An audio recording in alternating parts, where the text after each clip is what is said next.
Aproximação ao Apocalipse com as nuvens, por Gino e Francisco Villegas. Eis que vem com as nuvens, e todo olho o verá, até quantos o traspassaram, e todas as tribos da terra se lamentarão sobre ele. Certamente. Amém. Eu sou o Alfa e o Ômega, diz o Senhor Deus, aquele que é, que era e que há de vir, o Todo-Poderoso.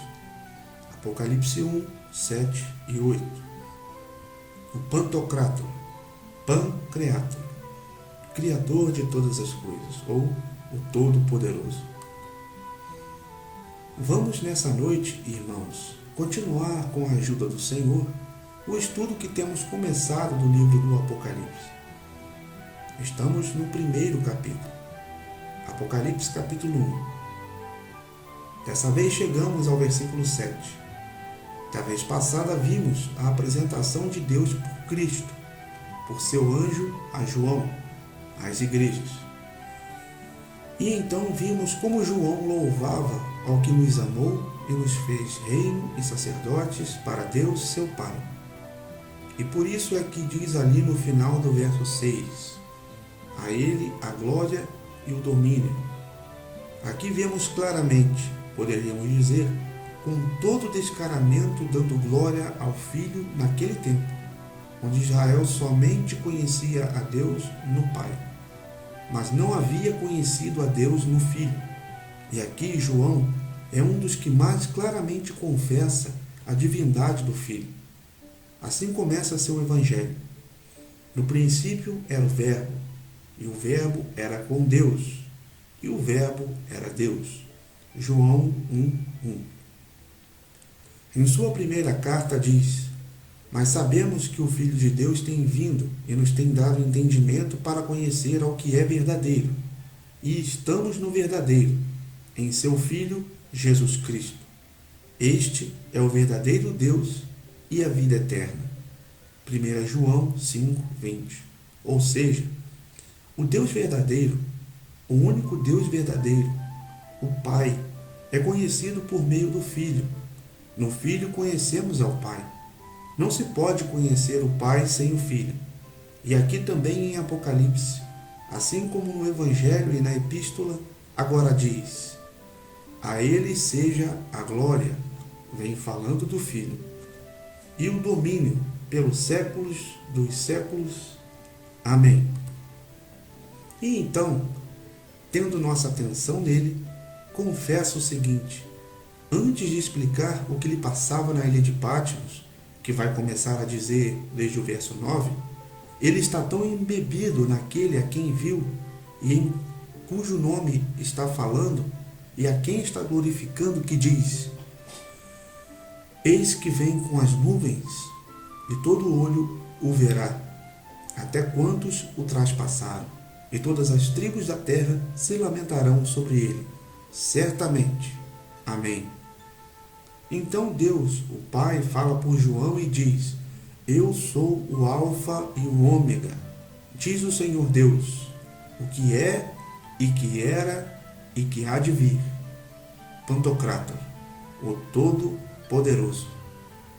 Aqui, como vimos na vez passada no exame textual dos distintos manuscritos, a versão mais fiel, mais pura e mais antiga é que eles acabo de mencionar, que algumas Bíblias dizem assim: eu sou o Alfa e o Ômega, diz o Senhor Deus, o que é e que era e que há de vir, o Todo-Poderoso. Isso já ouvimos com detalhe em outra ocasião. Portanto, agora vamos nos concentrar mais no comentário textual, na exegese, sobre o tempo do arrebatamento. Me perdoem o que vou falar esta noite, e digo assim pelo seguinte: eu sei, e vocês também sabem, que na história da Igreja, a respeito da segunda vinda do Senhor Jesus Cristo, tem havido muitas considerações, muitos pontos de vista, e ainda na história da Igreja não podemos pôr em acordo todos os irmãos a respeito da segunda vinda do Senhor. de maneira que, sabendo que isso é assim, de nenhuma maneira pretendo dar o ponto final. Mas não posso deixar de ser responsável, posto que o Senhor me ordenou a ensinar o Apocalipse, ensinar o melhor que eu o entenda.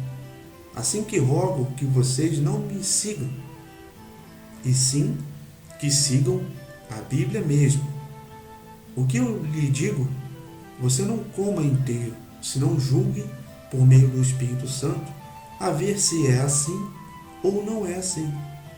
Porque nesse ponto em que estou por entrar, eu sei que na história da igreja tem havido o ponto de vista que fala que a segunda vinda do Senhor está dividida em duas partes, uma secreta e outra pública, e que haverá um arrebatamento secreto antes da vinda gloriosa e manifesta do Senhor Jesus. Pré-tribulacionismo. Esse é um ponto de vista que é popular em um setor do povo de Deus. Esse ponto de vista foi pela primeira vez observado na era patrística por Efraim, o sírio, como no ano de 374. A maneira como ele viu os assuntos, mas em seus escritos ele não dá uma prova muito profunda. Ele simplesmente dá a conclusão sem fazer a demonstração, pelo menos no que tem chegado a nós de seus escritos. É ele que na história da igreja, no século IV, pela primeira vez mencionou este assunto de um arrebatamento antes da grande tribulação.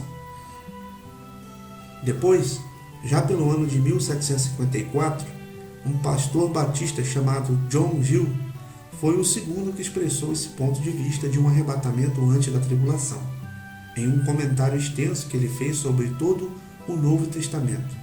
Era raro porque, entre os batistas, esse não era o ponto de vista tradicional. Mas esse irmão, John Gill, o viu assim, o ensinou assim. Depois, em 1810, um jesuíta no Chile, de apelido Lacunza, também ensinou esse ponto de vista de um arrebatamento antes da grande tribulação. Alguns têm acusado a Lacunza de que, para tratar de evitar a interpretação protestante que dizia que o Papa era o anticristo, ele tratou de mudar a escatologia e entrou por esse caminho. Eu não o acuso dessa maneira porque eu diretamente não tenho lido os documentos de Lacunza, apenas tenho lido acerca dele. Então somente lhes conto o que alguns dizem, mas sem referendá-lo. Uns poucos anos depois dele, outro irmão chamado Edward Irving, como em 1812, mais ou menos, também ensinou o ponto de vista pré-tribulacional, ou seja, uma vinda do Senhor em duas partes. Uma parte secreta, tomando um arrebatamento, o arrebatamento de seus escolhidos, a distintos pontos de vista. Depois, uma mulher chamada Margaret MacDonald, em 1816, ensinou a mesma coisa e parece que ela teve umas experiências místicas onde ela o interpretou assim. Por fim, em 1820, chegou um irmão muito sério, um precioso irmão, o irmão John Nelson Darby, da linha dos irmãos, os irmãos de Plymouth. Ele havia sido anglicano, creio que até um arcebispo anglicano. Renunciou o ponto de vista anglicano e a organização anglicana porque começou a ver um pouco melhor o corpo de Cristo. E ele ensinou já pela primeira vez, de maneira sistemática, de maneira documentada, porque as anteriores menções eram pontos de vistas rápidos, sem muita sustentação. Quem primeiro elaborou uma sustentação profunda, digamos que foi o esquematizador do dispensacionalismo, foi o irmão John Nelson Darby. Ele foi um dos irmãos dos Brethren em Plymouth, uma cidade ao sul da Inglaterra. Entretanto, durante a mesma época do irmão Darby, que foi o primeiro que sistematizou o dispensacionalismo e o pré-tribulacionismo, outro dos irmãos que pertencia à mesma igreja em Plymouth, com Darby, o irmão Benjamin Newton, não concordou com o irmão Darby em seu ponto de vista de um arrebatamento antes da tribulação. senão que ele demonstrou, também com uma argumentação bastante séria, que o arrebatamento seria depois da grande tribulação. Isso não o fez pela primeira vez o irmão Benjamin Newton, porque esse foi realmente o ponto de vista que existiu entre os chamados pais da igreja na era patrística, antes de Efraim o Sírio e depois de Efraim o Sírio. Foi o ponto de vista que prevaleceu na era medieval e escolástica. Foi o ponto de vista que continuou com os reformadores. Inclusive, quando já se introduziu este ponto de vista do pré-tribulacionismo com o irmão Darby, o irmão Benjamin Newton o teve que encarar e dizer-lhe que estava equivocado. George Miller também era pós-tribulacionista, e a igreja em Bristol. Os dois arrebatamentos. Hoje em dia, a teologia do pacto, ou seja, a linha que seguem os reformados, é pós-tribulacionista, e a linha dispensacionalista é pré-tribulacionista. Sucedeu que, entre os argumentos sérios que apresentavam o irmão Darby, pré-tribulacionista, e o irmão Benjamin Newton, pós-tribulacionista, outros homens de Deus, mestres também constituídos pelo Senhor, começaram a estudar seriamente estes argumentos, a ver qual dos dois tinha razão. E surgiu uma equipe de mestres pela época do irmão Charles Spurgeon, mas não Spurgeon, senão um irmão chamado Robert Govet, de quem Spurgeon disse que havia nascido 100 anos adiantado à história da igreja. Um irmão muito profundo, um irmão ao que apenas agora estão entendendo e estão lhe dando muita razão em muitas coisas.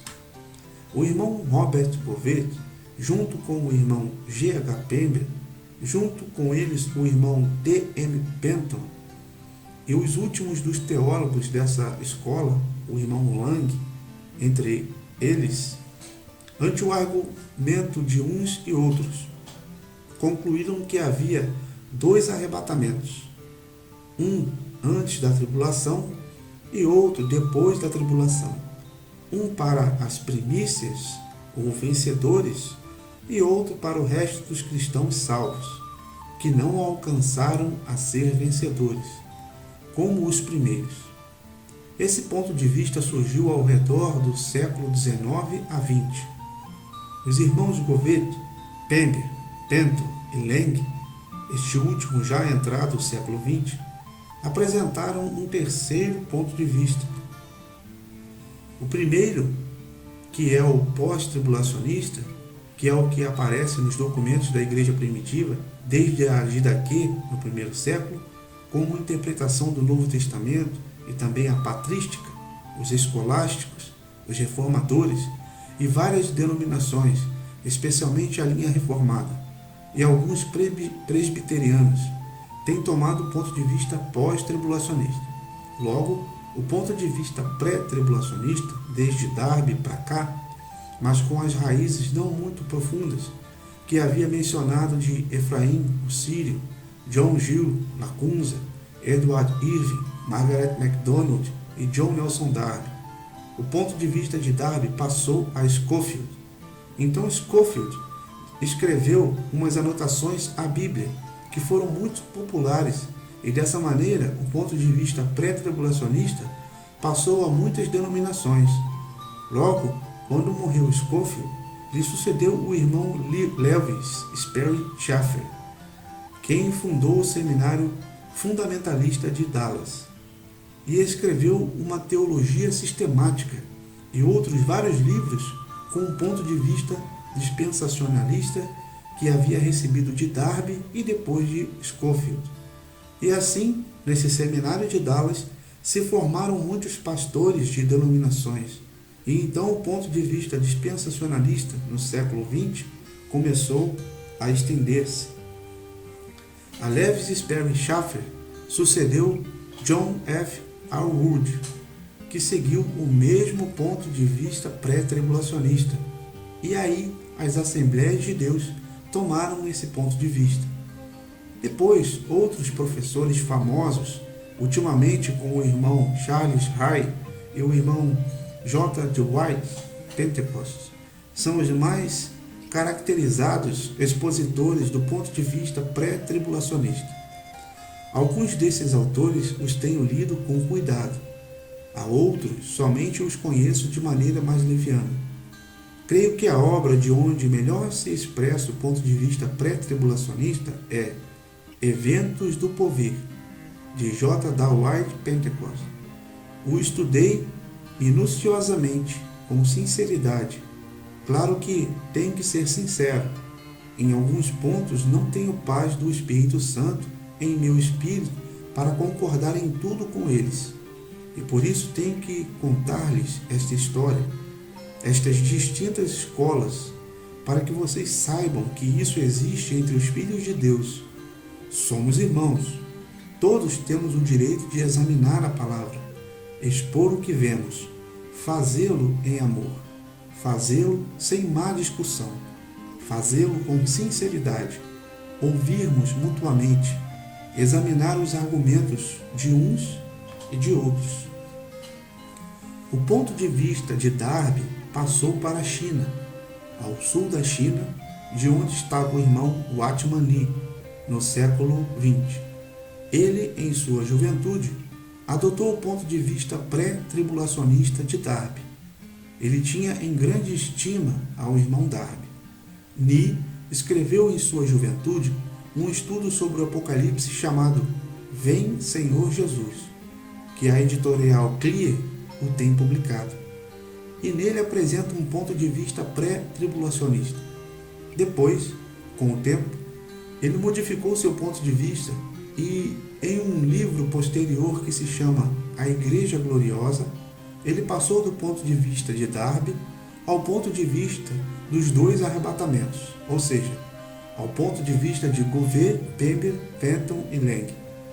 Esse ponto de vista o adotaram os irmãos que têm comunhão com o irmão Watchman Nee. Ao norte da China, havia outro irmão chamado Li Shanshu, que no ocidente é conhecido como Witness Lee. Ele foi discipulado por Burnet, que foi um dos discípulos do irmão Benjamin Newton. Benjamin Newton era pós-tribulacionista. Então, o irmão Burnet foi pós-tribulacionista. Mas logo a escola dos dois arrebatamentos de Fenton, Pember, Gouvet e Lang foi a que os ajudou a se porem de acordo, de maneira que Watchman Nee e Witness Lee ensinaram o ponto de vista dos dois raptos. E esse ponto de vista tem entrado no Ocidente e está também na mesa das discussões escatológicas. Tive que dizer tudo isso porque acabamos de entrar em um versículo que nos fala da segunda vinda do Senhor. E posto que existe esse fundo histórico na história da igreja, eu prefiro respeitar a convicção de cada irmão. Não vou impor a nenhum ponto de vista. Vou simplesmente cumprir minha responsabilidade. Mas deixo a vocês que examinem as coisas. No que possam concordar, concordem. No que não podem concordar, tranquilamente não concordem. Seguimos sendo irmãos. O corpo de Cristo é um só, e todos os que nascemos de novo, aos que nos comprou com seu sangue e nos regenerou seu espírito. Somos irmãos, e nenhum tem chegado ao final, e todos temos o direito de investigar. Todo olho o verá. Com este preâmbulo é que vou arriscar a ler este verso. Amém, irmãos? Como havíamos visto antes, o Apocalipse contém as terminais de toda a Bíblia, ou seja, que tudo o que se tratou na Bíblia se culmina no Apocalipse. Por isso há frases no Apocalipse que são a síntese de muitos assuntos na Bíblia. E este verso que acabamos de ler é também uma síntese de muitas coisas que são tratadas na Bíblia. Voltemos, pois, a ler essa síntese. Eis que vem com as nuvens. Isso o diz em várias partes. E todo olho o verá. Isso aparece também em outros lugares. e os que lhe traspassaram, e todas as tribos da terra farão lamentação por ele. Aqui temos algo de Daniel, algo de Zacarias, algo de Mateus, de Marcos, de Lucas, sintetizado nessa expressão. Permita-me, por minha parte, de maneira particular, não falo em nome da igreja, senão como um membro do corpo de Cristo, que me chama muito a atenção que quando os apóstolos, como nesse primeiro caso aqui e nos demais que vou mostrar, mencionam a vinda do Senhor de uma maneira simples, eles não entram em tantas separações nem divisões como os teólogos modernos. Eles simplesmente têm essa expectativa. Aqui João está falando às 7 igrejas que estão na Ásia, e por meio delas está falando a todas as igrejas, porque o Espírito disse: o que tem ouvido, ouça o que o Espírito diz às igrejas. Assim que esta mensagem a estas 7 igrejas que estavam na Ásia é uma mensagem do Espírito Santo a todas as igrejas, também a nós. E aqui a expectativa que apresenta o apóstolo João da vinda do Senhor, entrando de golpe, é esta. Ele não entra em uma coisa secreta e em uma coisa pública posterior. Não. Ele simplesmente entra assim. Essa é a expectativa que ele tinha, que ele compartilhou com as igrejas, para que as igrejas tenham essa expectativa. É esta: eis que vem com as nuvens, e todo olho o verá, até quantos o traspassaram, e todas as tribos da terra se lamentarão sobre ele, certamente. Amém. Essa é a vinda como a vê João nesses versículos. A vê assim. Ele não faz divisões, senão que apresenta no globo e apresenta essa expectativa às igrejas. Cremos que isto é da parte do Pai, do Filho e do Espírito Santo. Outro detalhe mais. Vamos fazer a associação dos versículos cujas terminais estão neste verso. Comecemos pelo da vinda nas nuvens do Senhor. Comecemos primeiro por Atos dos Apóstolos, capítulo 1. Ali, o Senhor apareceu depois de ressuscitado aos apóstolos. Esteve 40 dias ensinando-lhes, logo os tirou a Betânia e a ascendeu. Diz o versículo 9. Ditas estas palavras, as instruções finais que lhes deu antes da ascensão. À vista deles, e me chama a atenção à vista deles, foi Jesus elevado às alturas, e uma nuvem o encobriu dos seus olhos. E, estando eles com os olhos fitos no céu, enquanto Jesus subia, eis que 2 varões vestidos de branco se puseram ao lado deles, e lhes disseram: varões galileus, por que estáis olhando para as alturas? Esse Jesus que dentre vós foi assunto ao céu, virá de modo como o vistes subir. Desde este ensinamento angélico acerca de como seria a vinda do Senhor, aqui diz: assim como haveis visto ir, assim virá. Então ele ascendeu, vendo eles, e foi encoberto pelas nuvens, e daí em diante continua subindo até o Pai. O que diz Daniel? Vamos ao livro de Daniel para ver até onde foi, porque diz que ele ascendeu até as nuvens e a nuvem o cobriu. Mas ele ia à destra do Pai. Vejamos a continuação desse evento na profecia de Daniel, capítulo 7, versículo 13. Meditava eu na visão da noite, quando haviam passado as bestas e o chifre e os 10 chifres, tudo e a culminação de toda essa história, porque no verso 12 é onde se diz que já se lhe havia quitado o poder a essas bestas, etc. E nele, 7,13 diz: Eu estava olhando nas minhas visões da noite, e eis que vinha com as nuvens do céu como o filho do homem, e dirigiu-se ao ancião de dias, e o fizeram chegar até ele. 14. Foi-lhe dado domínio e glória e o reino, para que os povos, nações e homens de todas as línguas o servissem. O seu domínio é domínio eterno, que não passará, e o seu reino jamais será destruído.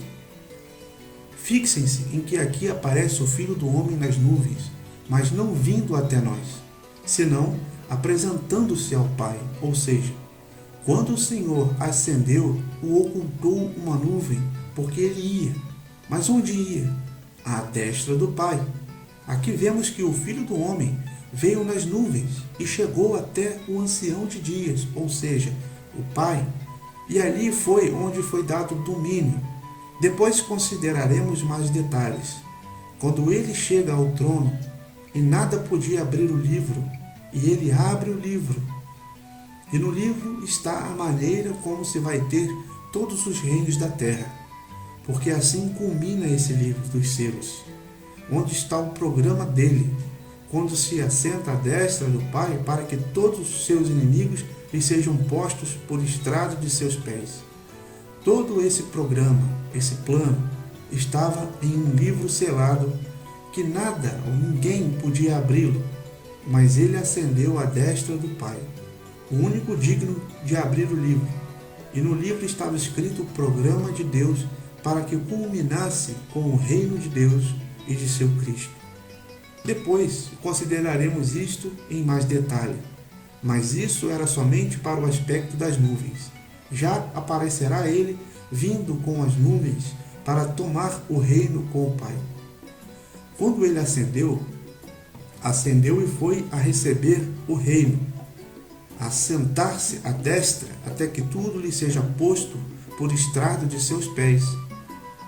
E ele já está reinando à direita do Pai. E toda potestade lhe é dada nos céus e na terra. E ele tem controle de tudo o que sucede no mundo. E ele está levando adiante seu programa. Não importa o que tu vejas, deves crer que ele tem o senhorio e ele está fazendo o apropriado. Nada escapa de seu controle. Nos encontraremos com ele nas nuvens. Voltamos a outras passagens de onde aparece a vinda do Senhor nas nuvens. E a primeira passagem está em Apocalipse 24. Porque estamos vendo os versos que se relacionam com aquele de Apocalipse 1, 7. Inicialmente vou ler o verso 30, mas depois vamos ter que ver algumas coisas. O verso 30 é para ver com a concordância com Apocalipse 1, 7. Mas quanto a esse verso, temos de tê-lo em todo o seu contexto. Então, aparecerá no céu o sinal do Filho do Homem. Todos os povos da terra se lamentarão. Se dão conta de como se assemelha ao que diz Apocalipse 1, 7? E verão o Filho do Homem vindo sobre as nuvens do céu com poder e muita glória. Ele disse que assim viria. Voltaremos um pouquinho a Mateus 24. Pelo pronto, sigamos em Mateus e vamos ver a confissão de Jesus ante o concílio, quando o estavam julgando. Isso está em Mateus capítulo 26. Leamos desde o verso 62, quando Caifás, Anás e outros estavam julgando a Jesus. E, levantando-se o sumo sacerdote, perguntou a Jesus: Nada respondes ao que estes depõem contra ti? Jesus, porém, guardou silêncio. E um sumo sacerdote lhe disse: Eu te conjuro pelo Deus vivo, que nos digas se tu és o Cristo, o Filho de Deus.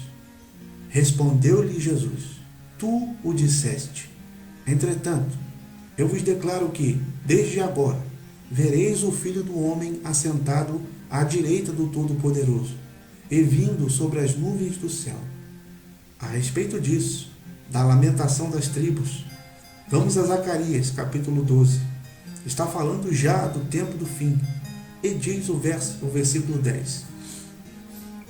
E sobre a casa de Davi, e sobre os habitantes de Jerusalém, derramarei o espírito da graça e de súplicas. Olharão para aquele a quem trespassaram, planteá-lo-ão como quem planteia por um unigênito, e chorarão por ele como se chora amargamente pelo primogênito.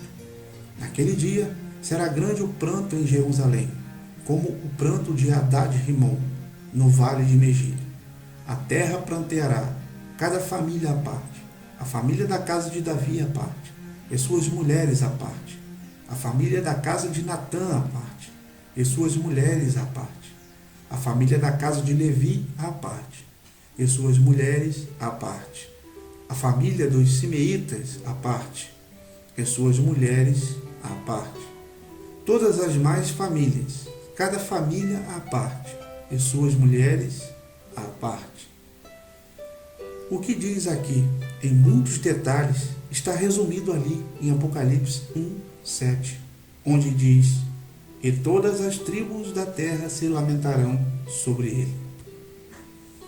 Também Marcos e Lucas nos apresentam a vinda do Senhor nas nuvens. No capítulo 13 de Marcos, diz o versículo 26: então verão o Filho do Homem vir nas nuvens com grande poder e glória. Podemos passar a Lucas capítulo 21, onde também no verso 27 diz: então se verá o Filho do Homem vindo numa nuvem, com poder e grande glória. Tanto Mateus, Marcos como Lucas registram diferentes aspectos das palavras do Senhor Jesus.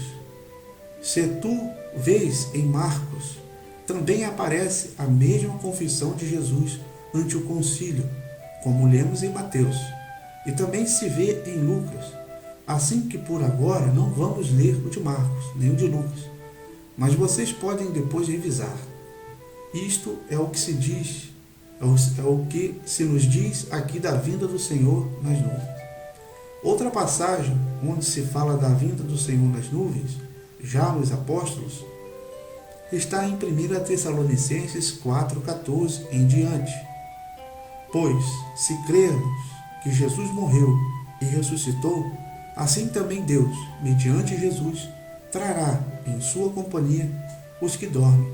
Ora, ainda vos declaramos por palavra do Senhor isto: nós, os vivos, os que ficarmos até a vinda do Senhor, de modo algum precederemos aos que dormem. Portanto, o Senhor mesmo, dada a sua palavra de ordem, ouvida a voz do arcanjo e ressoada a trombeta de Deus, descerá dos céus, e os mortos em Cristo ressuscitarão primeiro. Depois nós, os vivos, os que ficarmos, seremos arrebatados juntamente com eles entre nuvens para o encontro do Senhor nos ares, e, assim, estaremos para sempre com o Senhor. Então vemos que o Senhor vem nas nuvens e que os mortos em Cristo ressuscitarão primeiro, e logo os demais que estiverem vivos na vinda do Senhor, juntamente com ele seremos arrebatados para receber o Senhor nas nuvens. Vocês não veem a palavra nuvens ali? Olhem outra vez. Seremos arrebatados juntamente com eles nas nuvens para receber o Senhor nos ares. Porque o Senhor vem nas nuvens e no arrebatamento receberemos o Senhor nas nuvens. Vinda ou hora secreta do Senhor? Agora vou ter que entrar um pouco mais profundo. Aqui vimos o relativo à vinda do Senhor nas nuvens. Às vezes se diz que a vinda secreta é como um ladrão, e a segunda parte da segunda vinda é a vinda pública e gloriosa, visível nas nuvens, mas que antes dessa houve uma vinda secreta. Claro que em outras passagens que lemos, que falam da vinda nas nuvens, em que nenhuma se nos fala de uma vinda anterior secreta. Há 5 ou 6 versículos na Bíblia que falam da vinda do Senhor como ladrão na noite. essa expressão de vinda como ladrão na noite, que ninguém sabe o dia e a hora, tem sido tomada como para dizer que há uma vinda secreta antes da vinda pública. E se diz que a vinda secreta é como ladrão na noite. Se tu examinares com cuidado os versos, verás que eles não falam da vinda secreta, senão de hora secreta. Se tu voltares a ler os versos, são 5 ou 6 somente, e os vamos ler nesta noite. Se tu vês os versos que falam da vinda como ladrão, todos esses 5 ou 6 versos falam no contexto da vinda pública e visível. Esses versos estão em Mateus 24, em Lucas 12, em 1 Tessalonicenses 5, 2 Pedro 3 e em Apocalipse 3 e 16. Esses são os versos que veremos que falam da vinda do Senhor como ladrão na noite, que alguns irmãos, cujo respeito, têm dito que essa é a vinda secreta. Mas eu vou mostrar pela Bíblia. Vocês examinarem para ver se parece ou não. Não vou impor que todos os 5 ou 6 versos que falam da vinda como ladrão na noite, todos os 5 ou 6, se leres o contexto, se referem à vinda pública e gloriosa, incluído este de Apocalipse 1, 7. Eis que vem com as nuvens. Essa vinda com as nuvens é como ladrão na noite. Ou a vinda como ladrão na noite é outra. Vamos ver se a vinda como ladrão na noite é outra ou é esta mesma em que vem nas nuvens visíveis. Comecemos com a primeira em Mateus 24.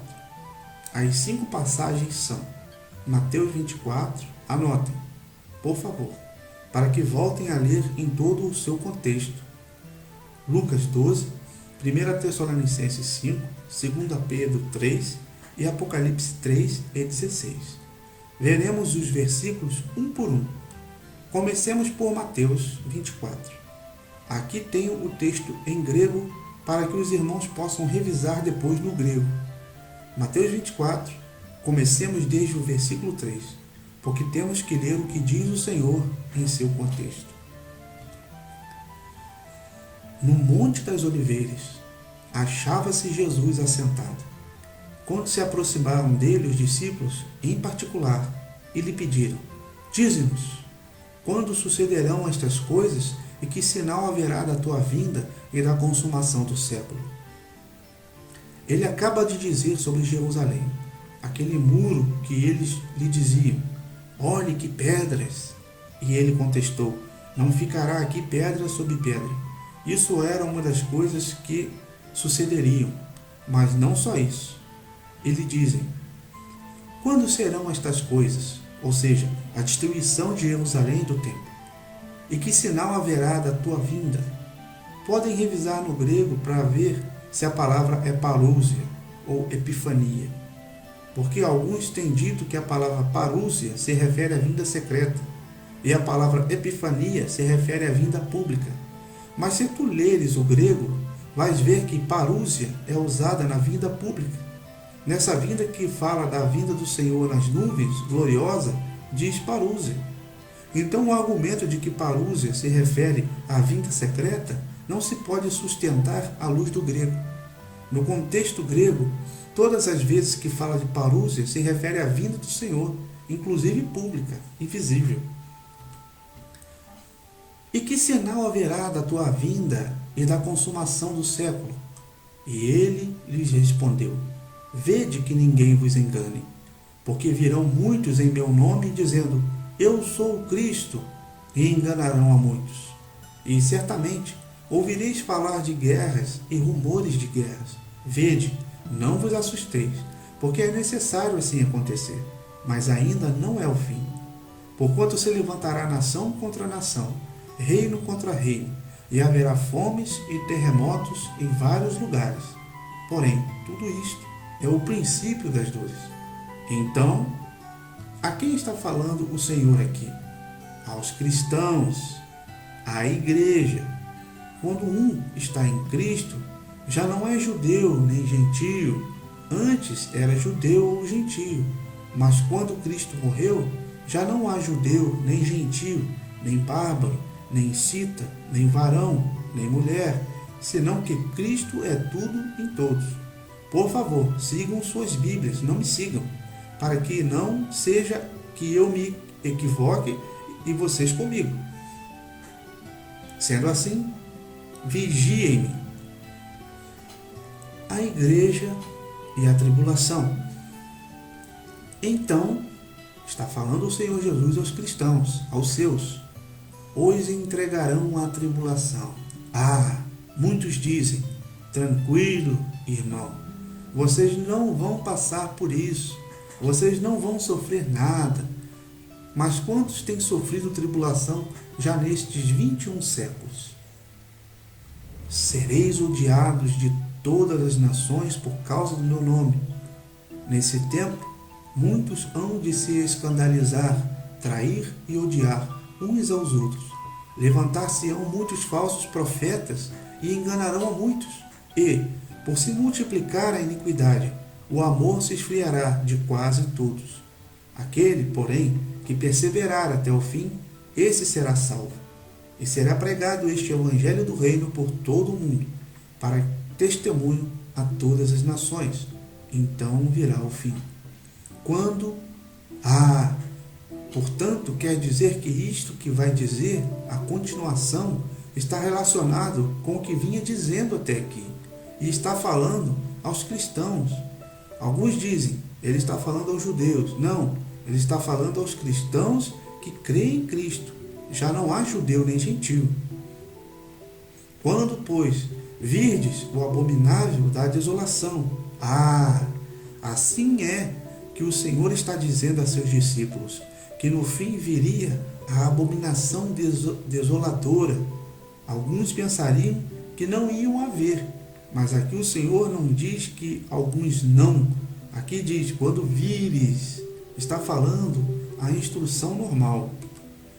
Ele não está querendo enganar, nem ensinar distorcidamente, nem dar uma imagem equivocada. Por que é que o Senhor não ensina segundo Darby, nem segundo Newton? Não, o Senhor ensina como é. Então temos que seguir a Ele. Quando, pois, virdes o abominável da desolação de que falou o profeta Daniel no lugar santo, quem lê, entenda. Por isso eu disse aos irmãos que leram esse trabalho sobre Daniel. Então, os que estiverem na Judéia, fujam para os montes. Quem estiver sobre o eirado, não desça a tirar de casa alguma coisa. E quem estiver no campo, não volte atrás para buscar a sua capa. Ai das que estiverem grávidas e das que amamentarem naqueles dias.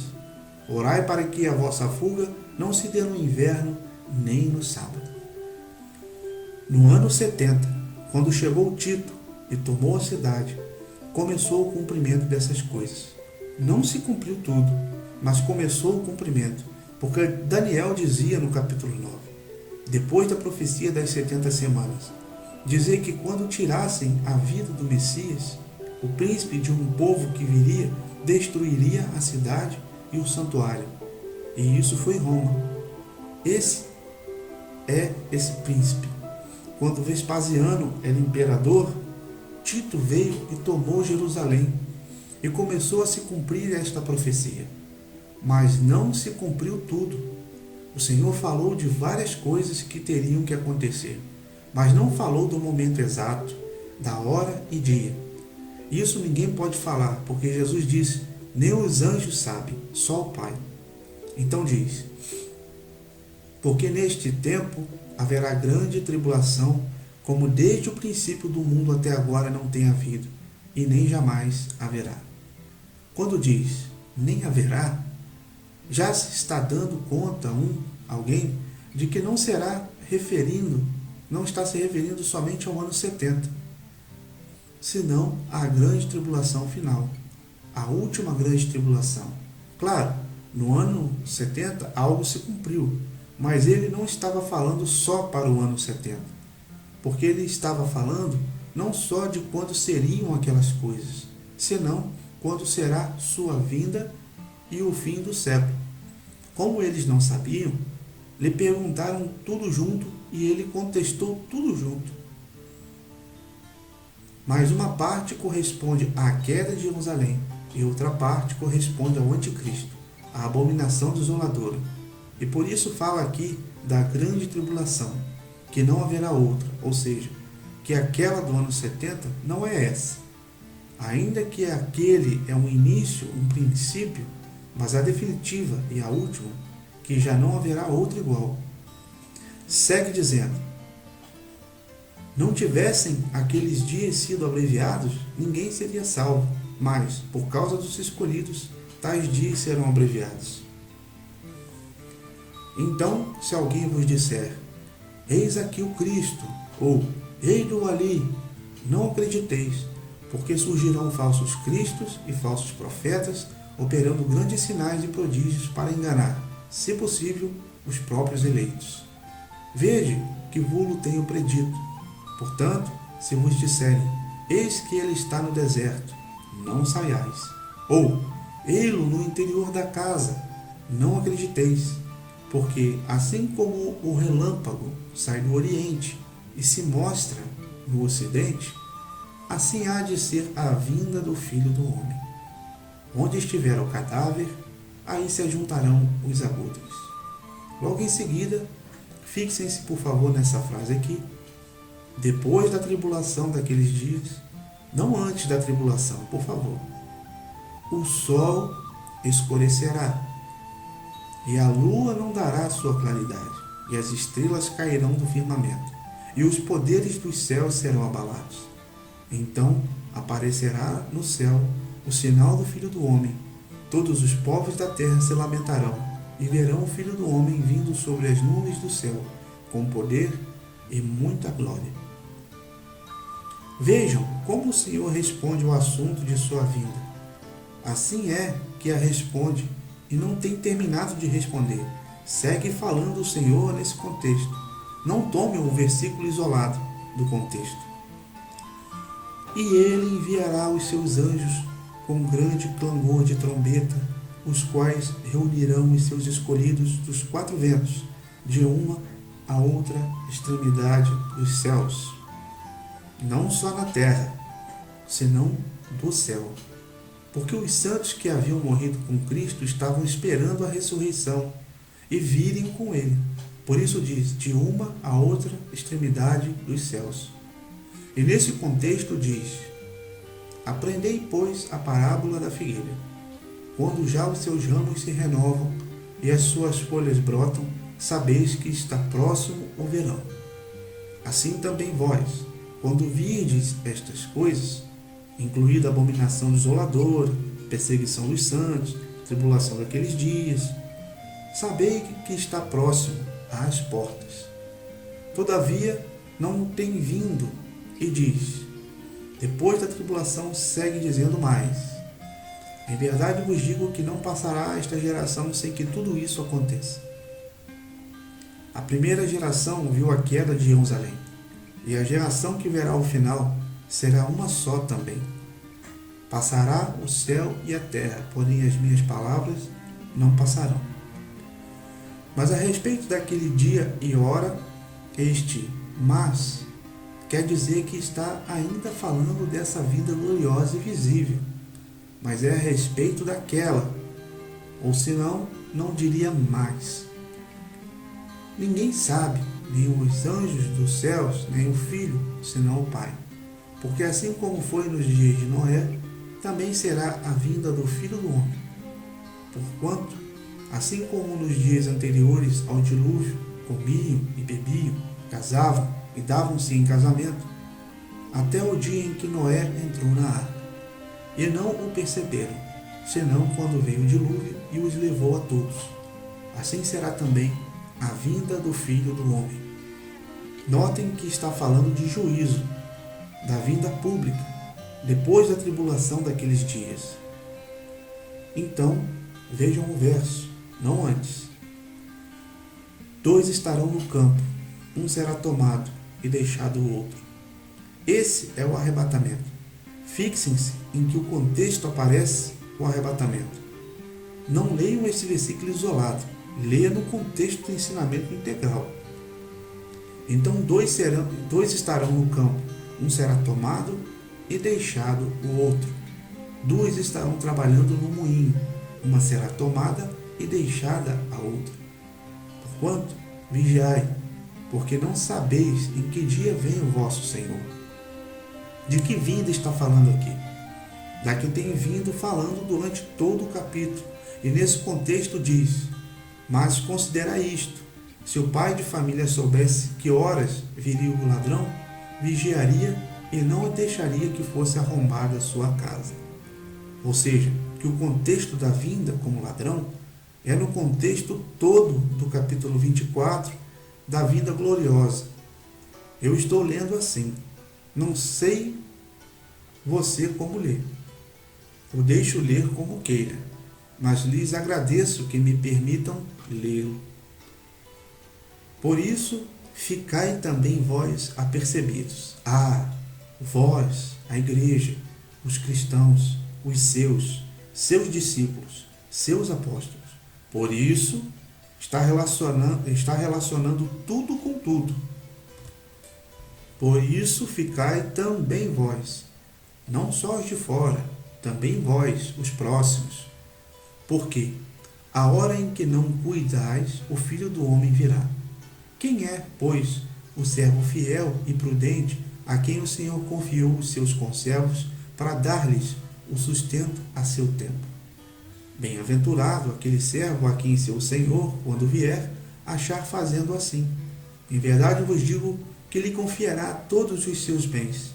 Mas, se aquele servo, sendo mau, disser consigo mesmo: meu senhor demora-se, e passar a espancar os seus companheiros, e a comer e beber com ébrios, virá o senhor daquele servo em dia que não o espera e em hora que não o sabe, e castigá-lo-á, lançando-lhe a sorte com os hipócritas. Ali haverá choro e ranger de dentes. Este é o contexto da primeira menção da vinda como ladrão. Se tomamos o verso isolado, podemos pôr em qualquer parte, mas se tomas no contexto geral, tens que deixá-lo nesse contexto.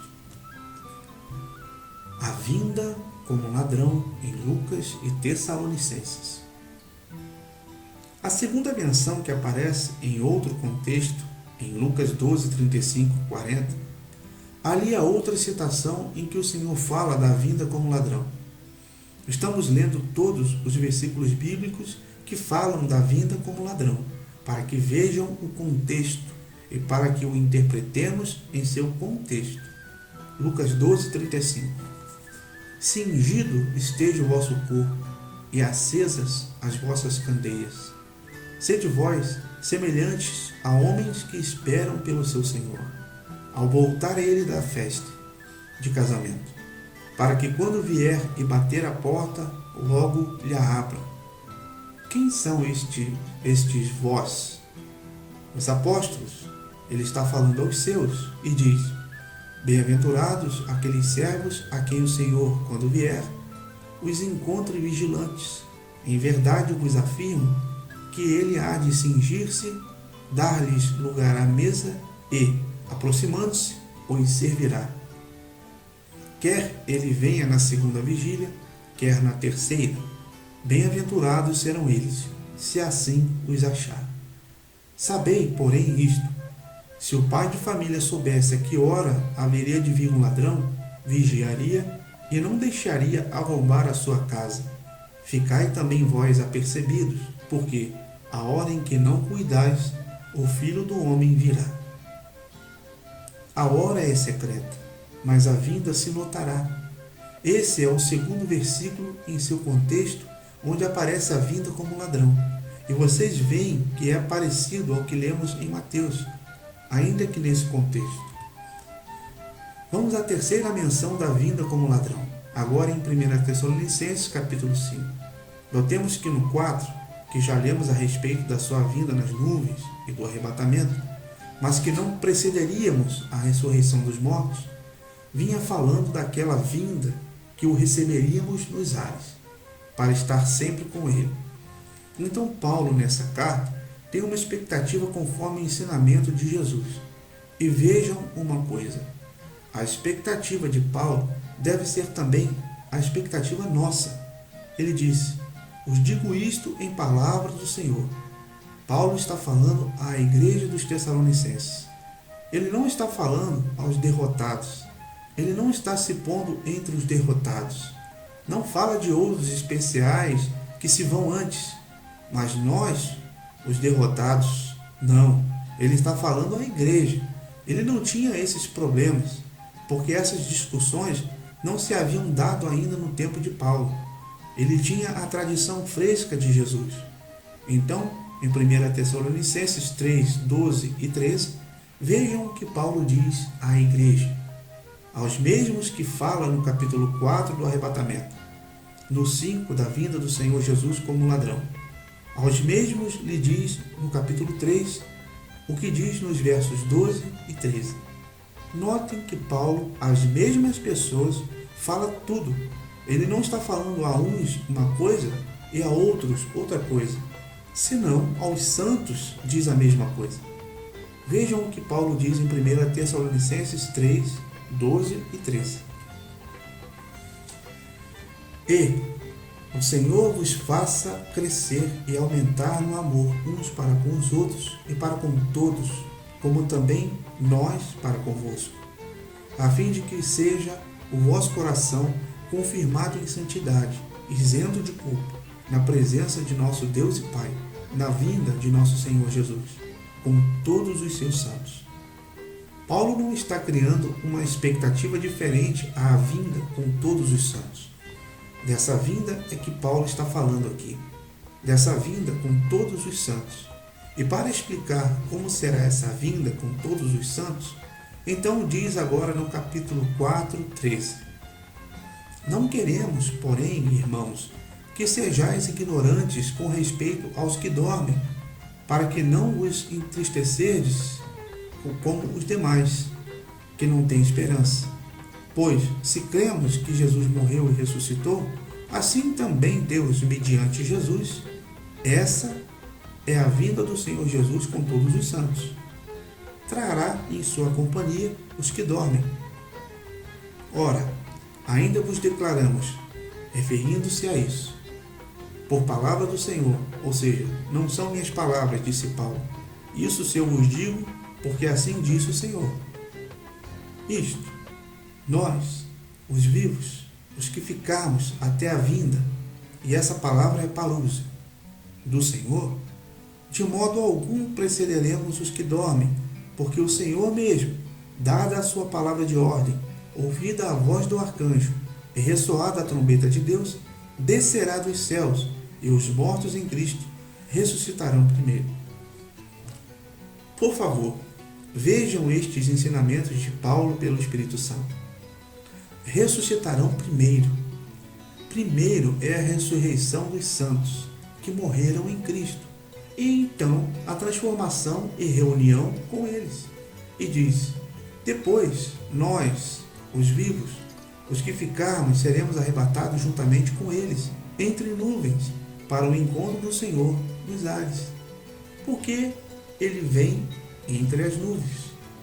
E, assim, estaremos para sempre com o Senhor. Fixem-se em que vem falando do mesmo. O que diz no capítulo 3 está presente no 4. E o que diz no 4 está presente no 5. Consolai-vos, pois, uns aos outros com estas palavras. Irmãos, relativamente aos tempos e às épocas, não há necessidade de que eu vos escreva, pois vós mesmos estáis inteirados com precisão de que o dia do Senhor, de que vinha falando Paulo, da vinda do Senhor Jesus Cristo com todos os santos, e que Deus trará com Jesus aos que dormiram nele, e virá nas nuvens, e com voz de trombeta, e com voz de comando, e com voz de arcanjo, e os mortos ressuscitarão primeiro. Nesse contexto diz, venham como ladrão de noite. E fixem-se em que não é algo secreto, a hora sim, mas da vinda diz, quando andarem dizendo paz e segurança, eis que lhes sobrevirá repentina destruição, como vêm as dores de parto, a que está para dar à luz, e de nenhum modo escaparão. Mas vós, irmãos, não estáis em trevas, para que esse dia como ladrão os apanhe de surpresa. Porquanto vós todos sois filhos da luz e filhos do dia. Nós não somos da noite, nem das trevas. Assim, pois, não durmamos como os demais. Pelo contrário, vigiemos e sejamos sóbrios. Ora, os que dormem, dormem de noite, e os que se embriagam, é de noite que se embriagam. Nós, porém, que somos do dia, sejamos sóbrios, revestindo-nos da couraça da fé e do amor, e tomando como capacete a esperança da salvação. Porque Deus não nos destinou para a ira, mas para alcançar a salvação mediante nosso Senhor Jesus Cristo. E então esse não há posto Deus para a ira é no contexto de sua vinda. Agora fixem-se em que o versículo 3 se relaciona com o 2. No 2 fala da vinda como ladrão. E no 3, quando diz que quando disserem paz e segurança, virá sobre eles destruição repentina. Então, a vinda do Senhor como ladrão trará destruição repentina aos que não sejam dele. Ou seja, que não podemos pôr a destruição repentina por um lado e a vinda como ladrão por outro.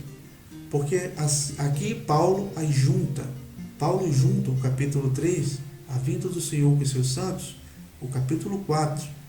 Deus trará com Jesus aos que dormiram nele.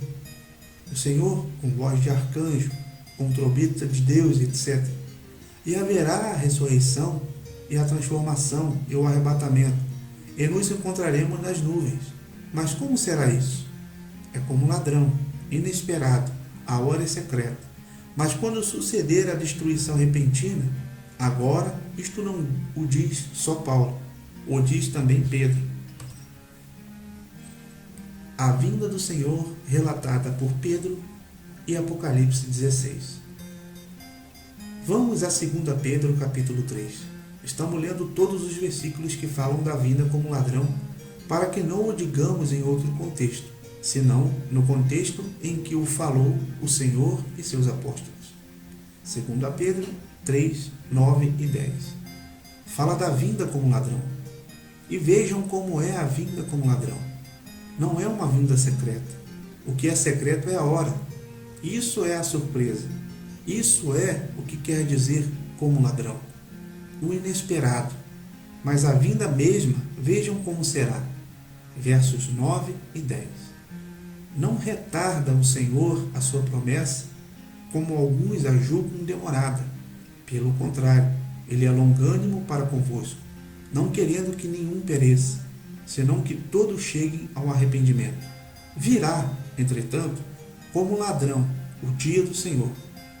O dia, diz o Senhor, como ladrão na noite, no qual, notem, no dia quando o Senhor vier, como ladrão na noite, os céus passarão com estrepitosos estrondos. Isso não será secreto, a hora sim. E os elementos se desfarão abrasados. Também a terra e as obras que nela existem serão atingidas. Irmãos, esse é o contexto da vinda como ladrão, no qual, no dia quando o Senhor vier como ladrão, os céus passarão com estrepitosos estrondos. Por isso dizia, as potências dos céus serão abaladas. O último versículo de hoje que menciona a vinda como ladrão está em Apocalipse 16. Eu não sei se vocês, depois dessa leitura, têm visto um arrebatamento diferente. Eu não sei. Eu respeito. Eu não quero burlar. Guarde-me, o Senhor. Mas é que estes versículos me fazem pensar muito sério. Não sei como pensa você. Há muitos outros versículos. Notem de que trata o capítulo 16. Trata das taças da ira. A primeira taça de que trata? Das úlceras. A segunda taça de que trata? Do mar como sangue. A terceira taça do que trata? Das fontes das águas, como sangue. E a quarta taça? Um grande calor. E a quinta taça? Fixem-se. Fala do anticristo, da besta, ou seja, que estamos em plena grande tribulação na quinta taça. Não é verdade? Vejam a quinta taça. Verso 10. Derramou o quinto a sua taça sobre o trono da besta. Está falando do trono da besta, cujo reino se tornou em trevas, e os homens remordiam a língua por causa da dor que sentiam, e blasfemaram o Deus do céu por causa das angústias e das úlceras que sofriam, e não se arrependeram de suas obras. Ou seja, que já na quinta taça se está na grande tribulação. Agora vem a sexta taça. Se é a sexta, não vai ser antes da quinta. Diz a sexta: derramou o sexto a sua taça sobre o grande rio Eufrates, cujas águas secaram, para que se preparasse o caminho dos reis que vem do lado do nascimento do sol. Recordem-se o que dizia Daniel: quando vier esse anticristo, notícias do Oriente e do Norte o atemorizariam. Pois, fixem-se, em pleno governo do anticristo, quando vêm aqueles reis do Oriente. Estamos na sexta taça. Então, vi sair da boca do dragão, da boca da besta e da boca do falso profeta, 3 espíritos imundos semelhantes a rãs, porque eles são espíritos de demônios, operadores de sinais, e se dirigem aos reis do mundo inteiro com o fim de ajuntá-los para a peleja do grande dia do Deus Todo-Poderoso. Eis que venho como ladrão. Bem-aventurado aquele que vigia e guarda as suas vestes, para que não andem nu e não se veja a sua vergonha. Está falando em pleno contexto da besta, em pleno contexto do Armagedon. A sexta taça, a taça da ira. As primeiras taças são puras tribulação. Isso é pura tribulação. E ainda o Senhor diz: eis que vem como vem um ladrão. Ou seja, que não veio ainda durante a sexta taça como ladrão. Esses são os 5 versículos que falam da vinda do Senhor como ladrão na noite. E, entretanto, vejam em que contexto fala da vinda como ladrão. Se deram conta do contexto? O trigo, o joio e a vinda do Senhor. Vamos a Mateus capítulo 13, onde ao Senhor perguntam acerca de uma parábola que ele disse. Mateus 13, 24. A parábola do trigo e o joio. Outra parábola lhes propôs, dizendo: o reino dos céus é semelhante a um homem que semeou boa semente no seu campo. Esse campo é o mundo, o explicou depois. Mas enquanto os homens dormiram, veio o inimigo dele, semeou o joio no meio do trigo e retirou-se. E quando a erva cresceu e produziu fruto, apareceram também o joio. Então, vindo os servos do dono da casa, lhe disseram. Ele interpretou logo que eram os anjos. Senhor, não semeaste boa semente no teu campo? Os filhos do rei. De onde vem, pois, o joio? Os filhos do mal. Ele, porém, lhes respondeu: um inimigo fez isso. Mas os servos lhe perguntaram: queres que vamos e arranquemos o joio? Não, replicou ele, para que, ao separar o joio, não arranqueis também com ele o trigo. Não importa quanto joio haja, o trigo pode crescer a seu lado. Deixe-lo crescer junto. Mas, por favor, fixem-se no que diz a continuação. Deixai-os crescer juntos até a colheita. E, no tempo da colheita, direi aos ceifeiros: ajuntai primeiro o joio. Não era o trigo que se ia primeiro? Primeiro o joio. E não disse: recolhei o joio, senão ajuntai primeiro o joio e atai-o em feixes. Essa é a globalização, a abertura econômica, a integração econômica, para queimá-la. Essa é a grande tribulação. Primeiro se deve recolher o joio, atá-lo em feixes para queimá-lo. Mas o trigo recolhei-o no meu celeiro. Irmãos, eu às vezes escuto que primeiro recolhiam o trigo e deixavam o joio, mas aqui se recolhe primeiro o joio. Atai-o em feixes para ser queimado, mas o trigo recolhei-o no meu celeiro. E ele logo explicou isso, nos versículos 36 até o 43. Vou saltar os outros versos, porque ele explicou que esse era o Filho do Homem. Diz o verso 39: o inimigo que semeou é o diabo. A ceifa, vamos ver também esta ceifa em Apocalipse, é a consumação do século, e os ceifeiros são os anjos. Pois assim como o joio é colhido e lançado ao fogo, assim será na consumação do século. Se arranca o joio e se queima no fogo. Mandará o Filho do Homem os seus anjos, que ajuntarão do seu reino. Eu pensei que os santos, mas diz, todos os escândalos e os que praticam iniquidade, e os lançarão na fornalha acesa. Ali haverá choro e ranger de dentes. E então os justos resplandecerão como o sol. Isso é quando são transformados e glorificados, e vão se reunir com o Senhor nos ares para vir a reinar com ele no reino de seu Pai. Quem tem ouvidos para ouvir, ouça. Então, irmãos, aqui o Senhor fala primeiro de recolher o joio em feixes. Quando fala em Apocalipse 1:7, eis que vem entre as nuvens, se refere a todos estes versículos que lemos, e todo olho o verá. Aquilo era o que dizia no contexto de Mateus 24, que é depois da tribulação daqueles dias. Ele começou a falar da vinda como ladrão, e quase todos os versos que falam da vinda como ladrão já os temos lido. Logo veremos Apocalipse 3. O arrebatamento da última trombeta. Agora, este versículo de 1 Tessalonicenses, que fala da ressurreição e o arrebatamento, se refere ao que diz 1 Coríntios 15. Vamos a este capítulo. Leiamos desde o versículo 50.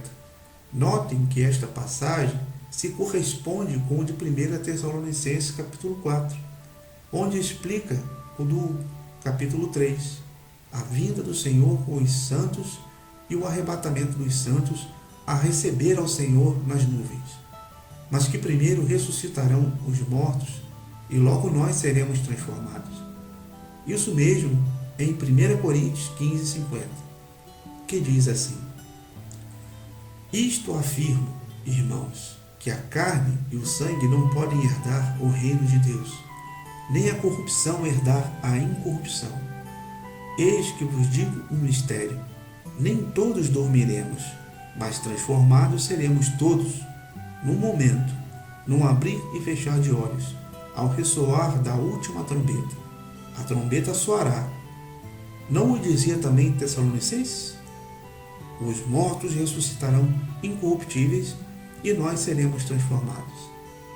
Não creio que Paulo ia ensinar uma coisa aos Tessalonicenses e outra distinta aos coríntios. Ele está ensinando o mesmo, mas Paulo aqui nos dá uma chave. Quando será isso? Na última trombeta. Por que diz na última?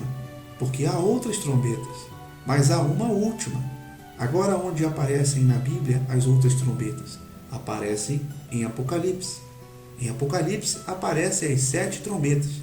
Vejamos que é na 7ª trombeta, no final, o momento de dar o galardão, que é quando o Senhor vier. Vamos a Apocalipse 11. Notem que é a 7ª trombeta, porque quantas são as trombetas? São 7, e a última é a 7ª. Todas as trombetas são de tribulações, e a 7ª diz o seguinte verso: o 7º anjo, que era o último, tocou a trombeta, que era a última, e houve no céu grandes vozes, dizendo: o reino do mundo se tornou de nosso Senhor e de seu Cristo, e ele reinará pelos séculos dos séculos. Esse é o momento quando o Senhor toma os reinos. E os 24 anciãos que se encontram sentados no trono, diante de Deus, prostraram-se sobre o seu rosto e adoraram a Deus, dizendo: vejam o que dizem os 24 anciãos. Graças te damos, Senhor Deus, Todo-Poderoso, que és e que era, porque assumiste o teu grande poder e passaste a reinar. Na verdade, as nações se enfureceram. Aí está resumido toda essa guerra do final, dos reis do norte, do oriente, do anticristo e etc. Na verdade, as nações se enfureceram. Chegou, porém, a tua ira. Menciona a fúria das nações primeiro, e então a ira do Senhor, que são as taças. Além disso, disse: e o tempo determinado para serem julgados os mortos, para se dar o galardão aos teus servos, os profetas, aos santos e aos que temem o teu nome, tanto aos pequenos como aos grandes, e para destruíres os que destroem a terra. Abriu-se então o santuário de Deus, agora sim, depois da sétima, que se acha no céu, e foi vista a arca da aliança no seu santuário. E sobrevieram relâmpagos, vozes, trovões, terremoto e grande saraivada. Então fixem-se, irmãos, em que o tempo de dar o galardão é a sétima trombeta, e o galardão é a vinda do Senhor. Vamos ver isso em Apocalipse 22:12. O Senhor vem falando da sua vinda. E eis que venho sem demora, e comigo está o galardão que tenho para retribuir a cada um segundo as suas obras. Então, quando é o tempo da vinda para dar o galardão? A sétima ou última trombeta. Por isso diz ali em Apocalipse 11:18: tua ira tem vindo, e o tempo de julgar aos mortos e dar o galardão. A hora de dar o galardão é a vinda do Senhor, e na vinda do Senhor haverá ressurreição de mortos, haverá transformação de vivos fiéis em Cristo, haverá arrebatamento para receber a Ele que vem nas nuvens com voz de trombeta, com voz de comando. E sabem o que mais diz da vinda do Senhor em 2 Tessalonicenses? Não diz que vem em secreto, diz que vem em chama de fogo com anjos de seu poder. A igreja e o sofrimento. 2 Tessalonicenses.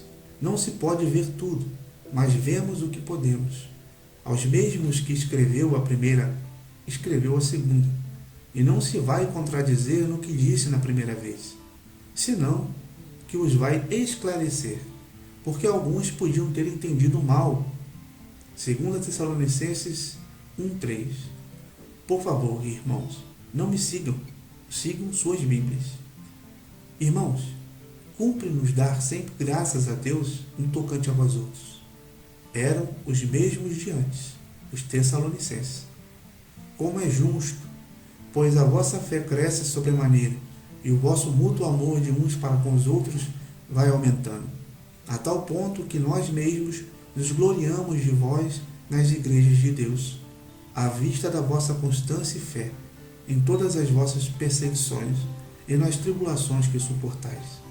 Ouça, desde o princípio, o normal para a igreja são os sofrimentos, as perseguições, as tribulações. Isso é o normal. Sabem o que ensina Pedro? Que nos armemos do pensamento de sofrer.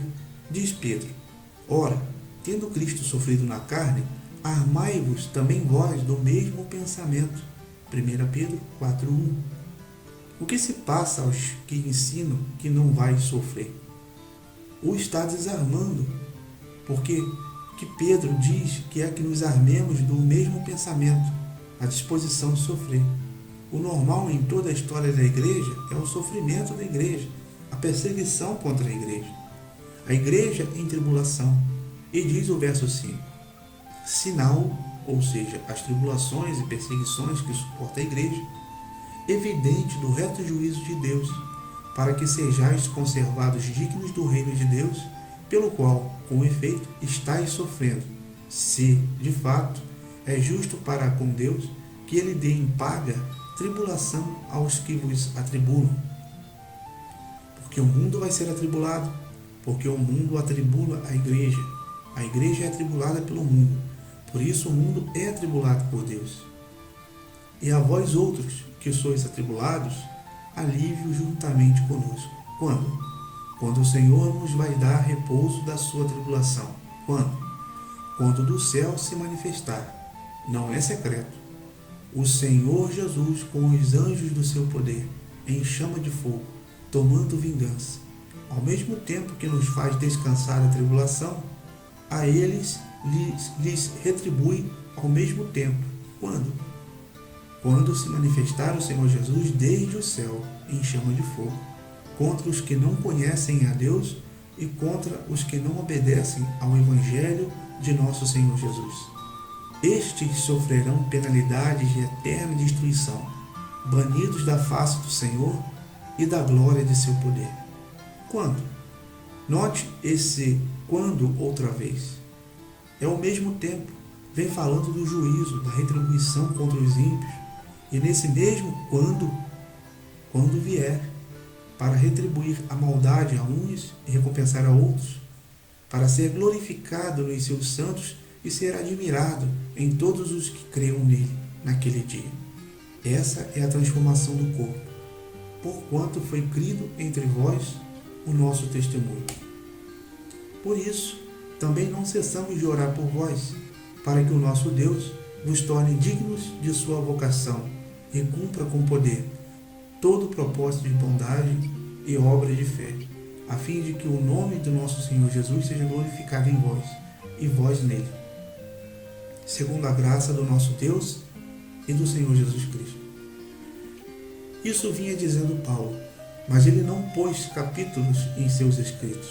Ele continuou dizendo: Irmãos, no que diz respeito à vinda de nosso Senhor Jesus Cristo, a palavra aqui é parousia, e a nossa reunião com Ele, quando seremos reunidos com Ele, quando formos arrebatados para recebê-lo nos ares. Então, de que vem falando? Ouçam, irmãos, com respeito à vinda do Senhor, a parousia e a nossa reunião com Ele. A palavra é epsinagogia, ou seja, reunião no alto. Esse é o arrebatamento. Nossa reunião com Ele no alto é o arrebatamento. Quando o receberemos nos ares. Nós vos exortamos a que não vos demovais da vossa mente com facilidade. O que tinha a igreja primitiva? Que tinha ele? Nem vos perturbeis, quer por espírito, quer por palavra, quer por epístola, como se procedesse de nós, supondo tenha chegado o dia do Senhor, que já chegou segundo o grego. Ninguém de nenhum modo vos engane, porque isso não acontecerá. Vem falando da vinda do Senhor e nossa reunião com Ele no alto, sem que primeiro venha a apostasia e seja revelado o homem da iniquidade, o filho da perdição, o qual se opõe e se levanta contra tudo que se chama Deus ou é objeto de culto, a ponto de assentar-se no santuário de Deus, ostentando-se como se fosse o próprio Deus. O que detém a aparição do Anticristo? Isto era o que dizia Daniel. Daniel capítulo 11 se fala desde o versículo 35 até o final desse período, desse governo ditatorial, desse anticristo que se assenta no templo de Deus como Deus. Ou seja, que Paulo, quando está escrevendo esta carta, tem em mente a Daniel.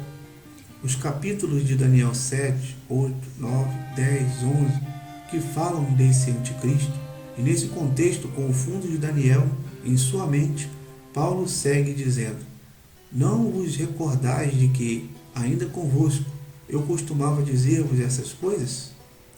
Isso nos diz que o ensinamento oral de Paulo se baseava em Daniel também.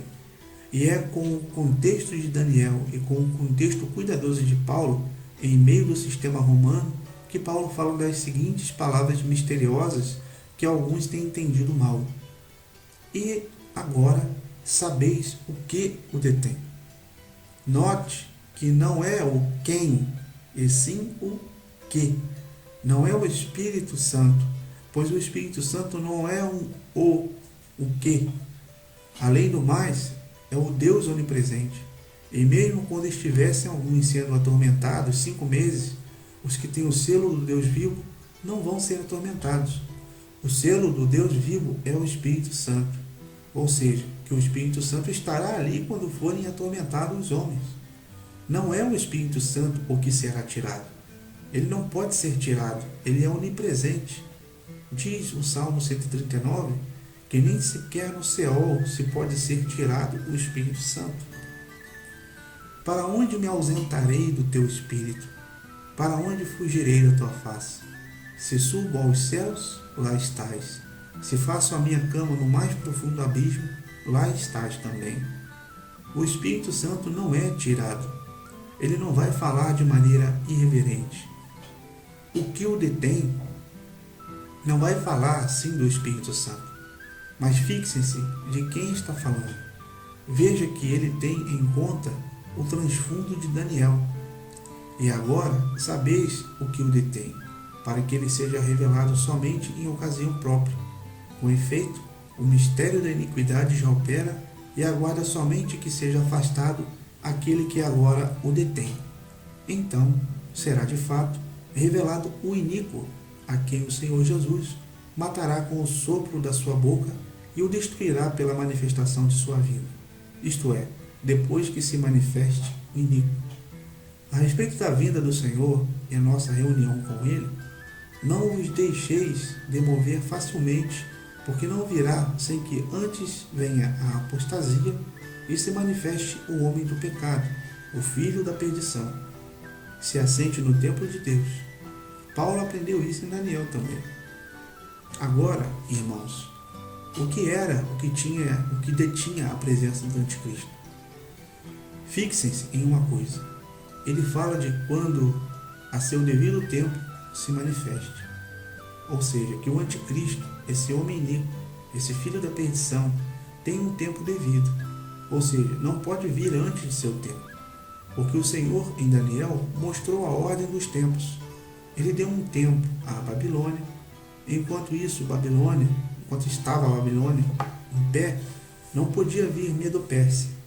Quando foi tirada a Babilônia, veio o Medo-Pérsia.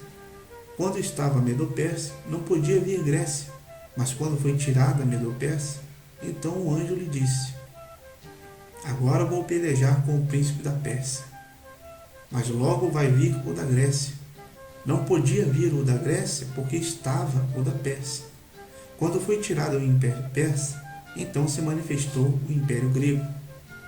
Enquanto estava o império grego em seu devido tempo, não podia vir o império romano, porque estava o tempo da Grécia. Quando se acabou o tempo da Grécia, veio Roma. E agora Paulo está escrevendo em Atenas, no Império Romano. Mas ele não pode dizer às claras que o Império Romano vai cair. Porque depois que vem os 10 chifres, que vão dar o poder ao anticristo, ele tem que ficar calado.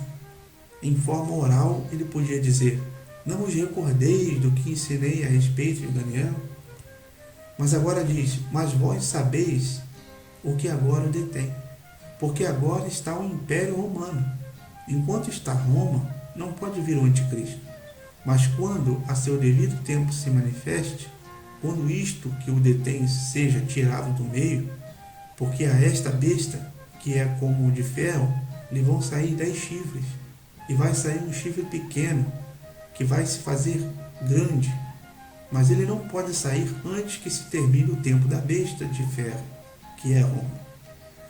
Quando este for tirado do meio, quando cair o Império Romano, então se manifestará aquele iníquo. Não é o Espírito Santo o que detém ao anticristo. É o mesmo Espírito Santo o que dá permissão ao anticristo. Diz: se lhe deu autoridade para atuar 42 meses e fazer guerra contra os santos. Ou seja, que os santos estarão sendo perseguidos pelo anticristo. Quando Roma for tirada do governo, então se manifestará aquele iníquo. Termino com um verso.